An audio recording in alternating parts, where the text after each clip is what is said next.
It's possible to accumulate the points, so it doesn't matter if you fill it slowly. Never too much, never too much, never too much.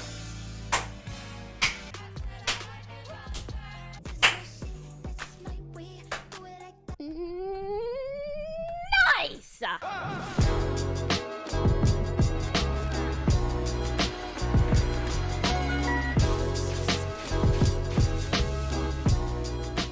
Oh baby, let's go. It is time to go into some scouts. And I ain't talking about Legends of Runeterra. What's going on, guys? It's your boy Cash, and this is gonna be us taking a dive into the scout system, seeing how cool it is, if it's bad, and just giving my overall opinion on it. First, let's find out who you want to recruit. I picked Janai as a thing. You won't be disappointed because I've selected the best warriors. But there are two conditions for scouting. First of all, you need a hero for scouting. The other one is the scout score. You will have to fill in the required score to proceed with the scout. It's possible to accumulate the points, so it doesn't matter if you fill it slowly.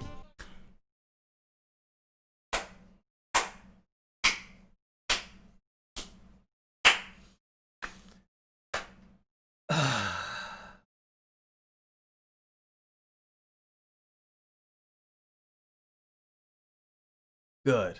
But you can't just use anyone as scouting material. I hope you can keep that in mind. If you're ready, touch the button to start scouting. I'm sure you'll find a good colleague. So pretty much the way that this works, so let's use this random jobber here. 3, use a hero that meets the criteria. Scout the selected hero. Heroes cannot be recovered. Yes, look at that, ladies and gentlemen, there it is right there. You could literally, I mean, obviously, if you do the math, it would take you a long time to get this, but as you can see, there are certain bonuses, certain characters are going to give you certain bonuses that are resonating with that character.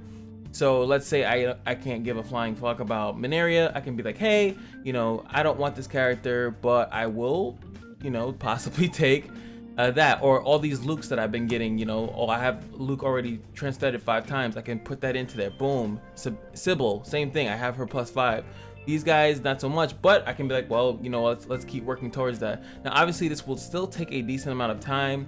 It's gonna benefit people that are literally just summoning a lot. I do find that this is like definitely 100 times better than just salvaging, unless you have a specific goal with I say salvaging, but like dismembering. If you have a specific goal with the tokens, now the tokens are used for the enhancement thing. If you specifically want to do that, then boom, you go on with that. I would say that with this option here, I think that gold would be a little bit silly to opt to, instead of just building up one of these. What's crazy is that now each character is gonna have it. I already have Bathory, but I guess I don't know if this means I can get a dupe of her. I don't know how many times you can do this.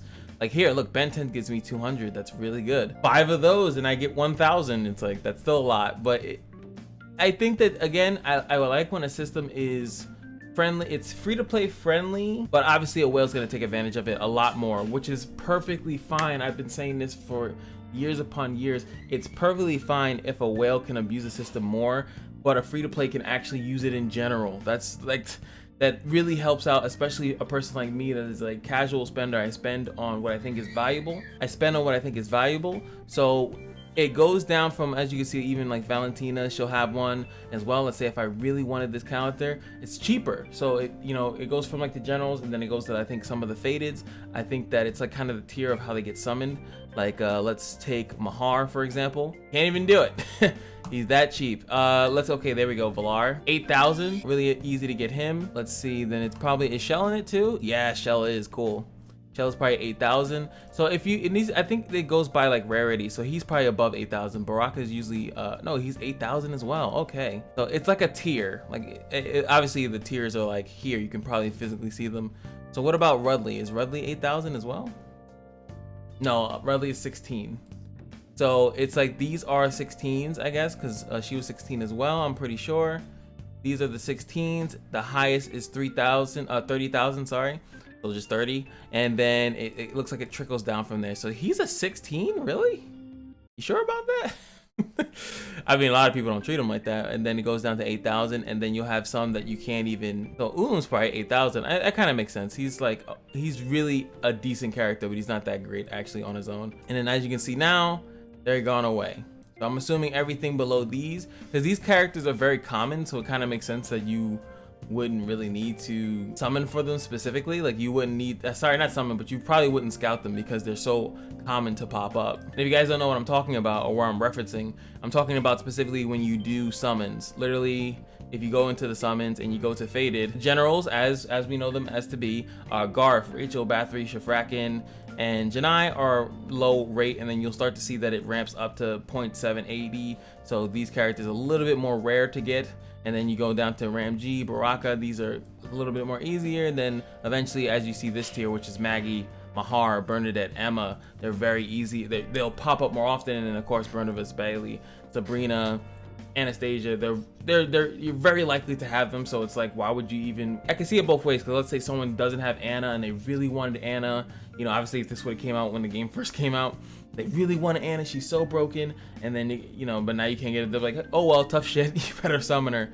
But at least here you can get some of these other characters. Like if I had Janae and I wanted Shell, I can start working towards Shell. It's just like another version of the String of Creation, but a lot better than the String of Creation. Like I said, String of Creation is good on paper. It's really good. It actually is free to play friendly because you can go into it.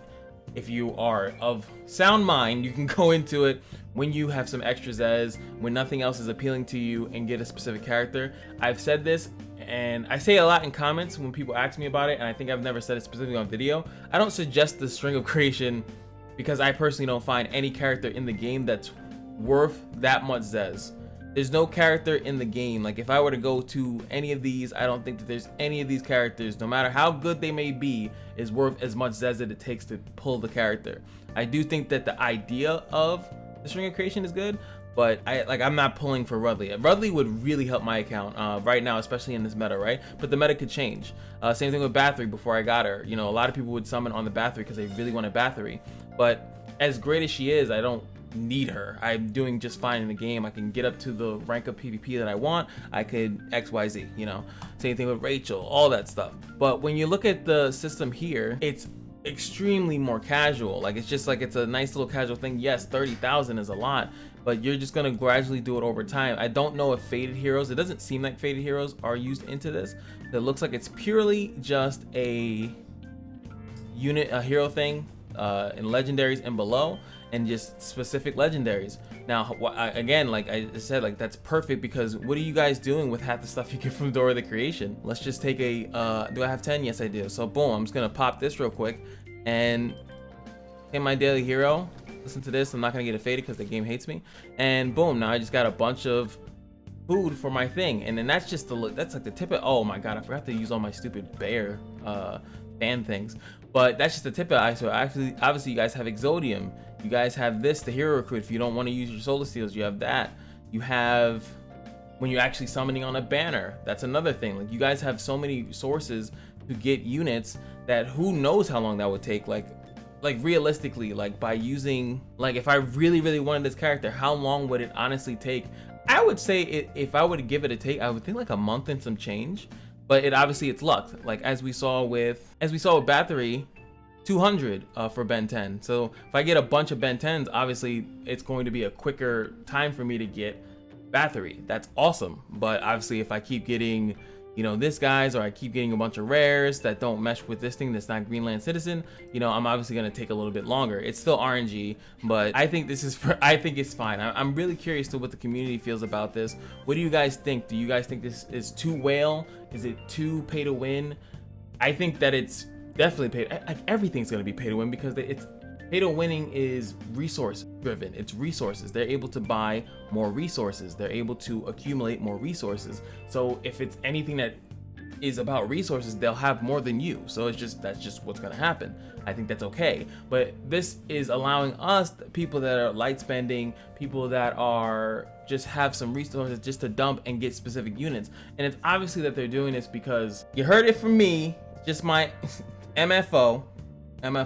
They're obviously going to drop crazy characters in that next season.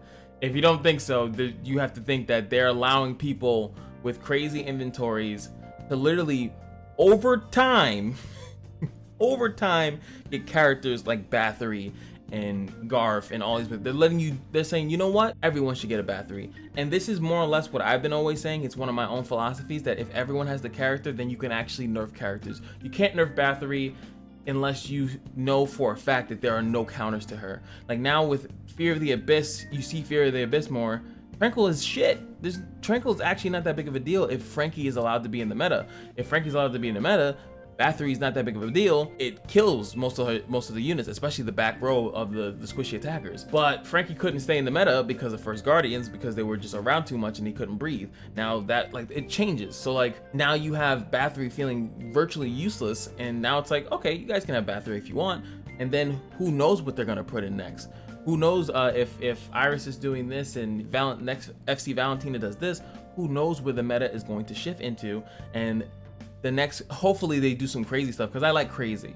I like crazy because when you have a bunch of stuff to do with, I know some people hate this shit when a bunch of stuff's overpowered. Usually it's overpowered for a bit, or it's overpowered because people are not willing to fight against it. It's too strong and it would take too much resources or time to beat it, so it just becomes something that's annoying.